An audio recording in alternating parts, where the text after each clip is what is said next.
Assalamualaikum warahmatullahi wabarakatuh. Perkenalkan, nama saya Rani Aindah dengan NIM 5020045 dari Prodi PGSD kelas 4A. Di sini saya akan sedikit menjelaskan tentang elemen kurikulum 2013, kurikulum darurat dan kurikulum paradigma baru. Penjelasan elemen kurikulum yang terdiri atas standar kompetensi lulusan, standar isi, dan standar proses. Yang pertama yaitu elemen kurikulum 2013. Standar kompetensi lulusannya secara ringkas mencakup SD, SMP, SMA, sampai SMK. Domain singkat yaitu menerima, menjalankan, menghargai, menghayati, mengamalkan. Pribadi yang beriman, berakhlak mulia, percaya diri, bertanggung jawab dalam berinteraksi secara efektif dengan lingkungan sosial, alam sekitar, serta dunia dan peradabannya. Selanjutnya pada domain keterampilan, mengamati, menanya, mencoba, mengelola, menyajikan, menalar, dan mencipta. Pribadi yang berkemampuan pikir dan tindak yang efektif dan kreatif dalam ranah abstrak dan konkret. Selanjutnya pada domain pengetahuan, mengetahui, memahami, menerapkan, menganalisis, dan mengevaluasi. Pribadi yang menguasai ilmu pengetahuan, teknologi, seni, budaya, dan berwawasan kemanusiaan, kebangsaan, kenegaraan, dan peradaban.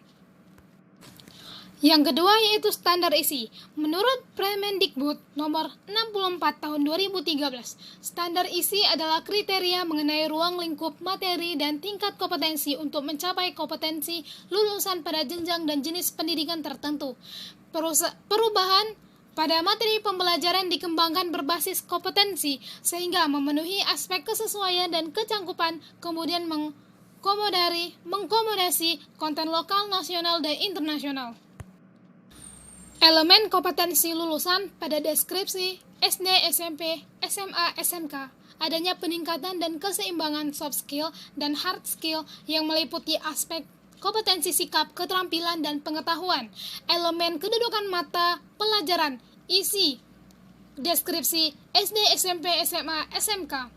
Kompetensi yang semula diturunkan dari mata pelajaran perubahan menjadi mata pelajaran dikembangkan dari kompetensi.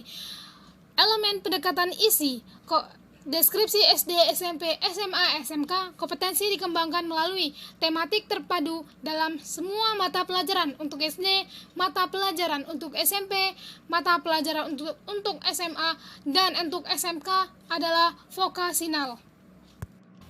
Yang ketiga yaitu standar proses. Perubahan pada proses pembelajaran mencangkup berorientasi pada karakteristik kompetensi yang mencangkup 1.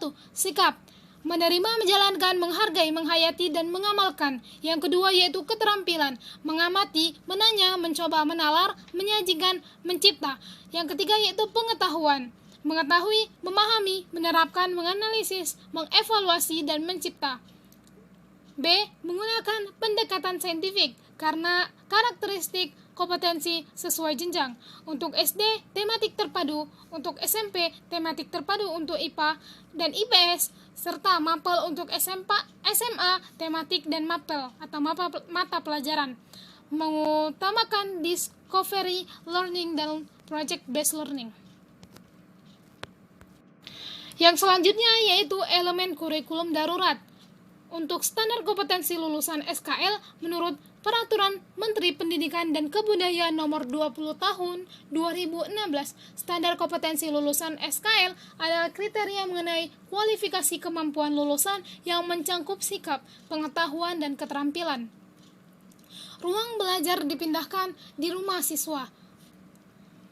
Pembelajaran dilakukan menggunakan berbagai macam aplikasi seperti Ruang Guru, Classroom, Zoom, Google Dokumen, Google Form, maupun melalui grup WhatsApp.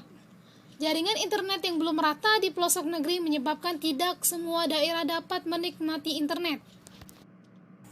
Yang kedua yaitu standar isi dalam rangka pemulihan ketertinggalan pembelajaran, learning loss yang terjadi dalam kondisi khusus. Satuan pendidikan PAUD, pendidikan dasar, dan pendidikan menengah dapat mengembangkan kurikulum dengan prinsip diversifikasi sesuai dengan kondisi satuan pendidikan, potensi daerah, dan peserta didik yang mengacu pada kurikulum 2013 dengan kompetensi inti dan kompetensi dasar yang disederhanakan atau kurikulum darurat.